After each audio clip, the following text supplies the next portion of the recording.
erreur, pour moi, fondamentale de n'accompagner que ce dispositif-là, et qu'il faut accompagner, quelqu'un qui veut acquérir la nationalité française, qu'il soit accompagné dans une bonne maîtrise de la langue, c'est très naturel. Et c'est tout le monde qui devrait être accompagné. Mais si on veut bien accompagner à la maîtrise de la langue, ça veut dire qu'il faut aussi qu'on fasse comprendre à la personne, pour qu'elle se sente pleinement à l'aise, qu'elle aussi, par sa langue maternelle, elle apporte de la richesse à notre pays, elle apporte de la richesse et de la connaissance. Et de ne surtout pas opposer la maîtrise des langues maternelles, qui est fondamentale, avec l'acquisition de la maîtrise d'une nouvelle langue qui permet de bien accompagner sa famille et de se sentir à l'aise. Et on sait que c'est la première partie d'une intégration.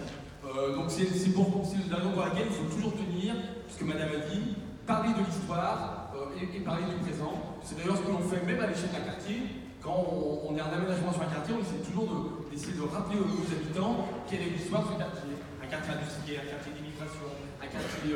parce que c'est important de se servir de l'histoire pour faire un vrai tremplin d'émancipation.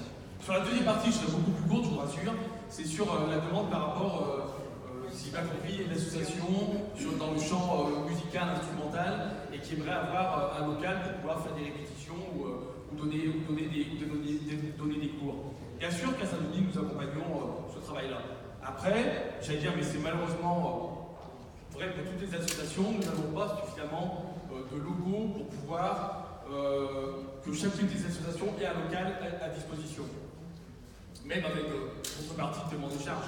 C'est la raison pour laquelle, de plus en plus, nous mettons en avant, bien aidés en cela par la Maison de la vie associative ou par d'autres associations, sur le partage. Il y a des locaux qui peuvent très bien vivre et être partagés parce que c'est pas tout à fait vrai qu'une association on a besoin 24 sur 24.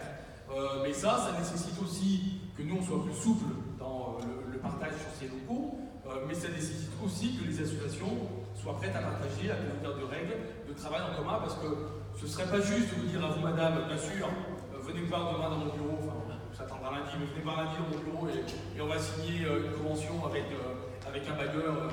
Ça ne serait pas juste que ça ne marche pas comme ça.